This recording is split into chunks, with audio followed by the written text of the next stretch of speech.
देखिए, मैं आज पहली दफा फतेहाबाद में डिस्ट्रिक्ट ग्रीवेंस कमेटी की मीटिंग लेने आया था।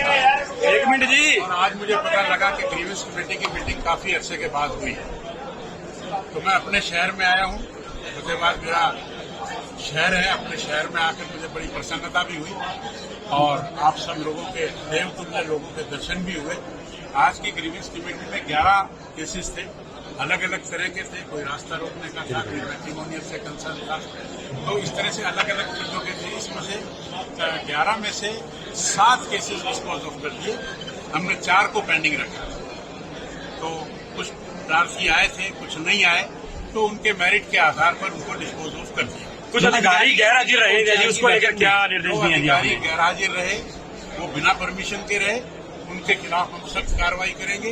उनकी एब्सेंट भी लगेगी, उनकी एक्सप्लेनेशन भी ली जाएगी और वो एक्सप्लेनेशन की कॉपी उनकी एसीआर में भी लगाई जाएगी। सर, एक आयुष्मान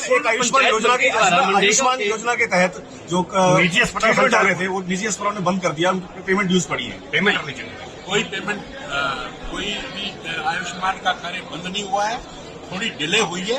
वो जो एक टीएमएस का जो पोर्टल था, वो जो भारत सरकार ने दिया था, उसमें थोड़ी त्रुटियां, थोड़ी कमी आ रही है, उसको हम रेक्टिफाई कर रहे हैं और जल्द ये सारी आईएमए कह रहा है कि हम 1 जुलाई से इलाज नहीं करेंगे आयुष्मान में। वो हमने उनके जो डॉक्टर्स की मीटिंग भी करवाई थी अपने एसीएस से और उनकी लगभग मोर देन 95% चीजें पूरी हो चुकी है। एक सीवर मीटिंग हुई है, आप दोबारा आते रहेंगे, इतना टाइम और पड़ेगा जी? क्यों बढ़ेगा? हर महीने आऊंगा, हर महीने आपके दर्शन करूंगा, आपसे मुखातिब होंगे। अनिल विज जी का एक ट्वीट आया है आज, कुछ उनका कहीं दर्द झलक रहा है, कैसे कहेंगे? तो आप अनिल विज से पूछ लीजिए ना। आप मंत्री हैं सरकार में, मैं कैसे बताऊं? आप मंत्री हैं सरकार आपके में। साथी तो रहे हैं ना जी, कुछ ना कुछ तो। भी साथी मेरे आदमी हैं, मेरे लिए बड़े आदरणीय हैं, लेकिन उनकी कोई व्यक्तिगत बात है तो उसको मैं कैसे बताऊं? सर, देवेंद्र बबली जी का दर्द झलका है, हमारे सामने झलका है अभी, तो उसको लेकर क्या कहेंगे? कोई बात नहीं, दर्द झलकने के लिए ही होता है। एक सर चौटाला ने प्रदेश की कानून व्यवस्था पर सवाल उठाए हैं और नायब सैनी को फेलियर होम मिनिस्टर की संज्ञा दी है। नायब सैनी जी को मुश्किल से 2-3 महीने हुए हैं, इतनी देर में फेलियर की भी घोषणा कर दी। वोट तो 400, 500 आए हैं उनके, जनता ने उनको जवाब दे दिया। किस बात की फेलियर हुई? हमारी तो तीसरी दफा सरकार बनी है भारतीय जनता पार्टी की, 60 साल में पहली बार बनी है तीसरी बार सरकार। उनकी तो 2.5 का आंकड़ा भी नहीं पार हुआ। 99 सीटें पहले 400 थी, 400 से 42 आई, 54 आई, अब 99 आई, इसी में राजी हो रहे हैं। अरे उनकी तो टोटल मिलाकर भी उससे ज्यादा अकेली भारतीय जनता पार्टी की सीटें हैं। हिसार में सरकार हमारी बनी है। हिसार में उस कानून व्यवस्था को लेकर के व्यापारी लामबंद हो रहे हैं, हाँ, तो उस पर क्या कहेंगे? अब देखिए, कुछ चीजें हो जाती हैं, दुर्भाग्यपूर्ण होती हैं, सरकार छोड़ेगी नहीं किसी को भी, ये मेरा दावा है आपसे। लास्ट मेडिकल कॉलेज की जो बात थी सर, जो फाइल बता रहे थे भी है, आगे रहेगी? वो मैं देखूंगा, फाइल पर जाकर देखूंगा।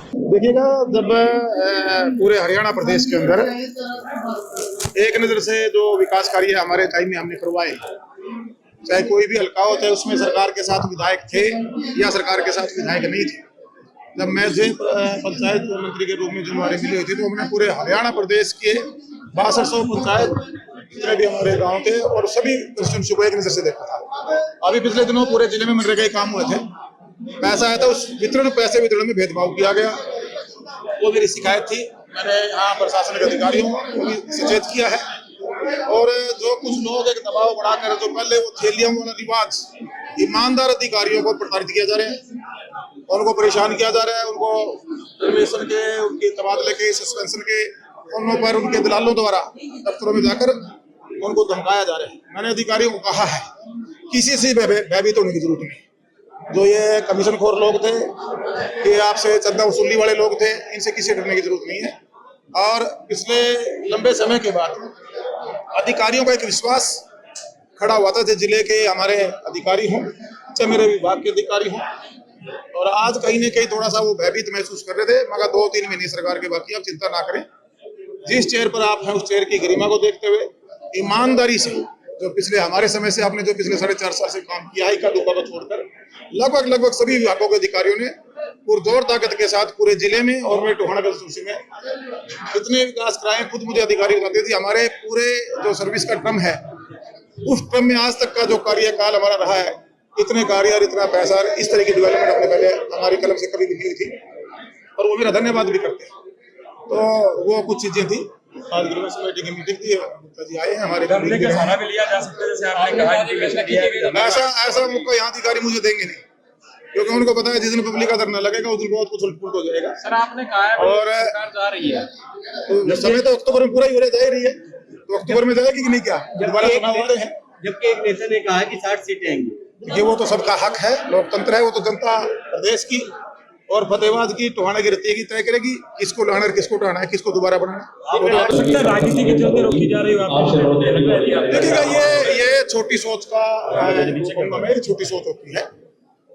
जब जो भी जनप्रतिनिधि होता है, आज सत्ता में भी हम रहे हैं 4.5 साल, हमने सरकार चलवाई है, आज 5-6 महीने के लिए हम सत्ता से बाहर भी हैं, लेकिन जो इस तरह की जो ये हरकतें, जो चाहे वो चुने हमारे लोग हों और अधिकारी, तो मुझे नहीं लगता इस टाइप की कोई सोच रखते हैं, क्योंकि अधिकारियों का जो कार्यशैली थी वो मेरी भी समझ चुके थे कि देवेंद्र सिंह बबली ने कभी भी अपने लिए अधिकारियों से कभी भी कोई बात नहीं की। अगर बात हुई तो जनता की भलाई की हुई, जनहित की हुई, मूलभूत सुविधाएं प्रदान करने की हुई। सर आपने कहेंगे और हमारा सरकार में हिस्सा होगा, ये मैं दावे से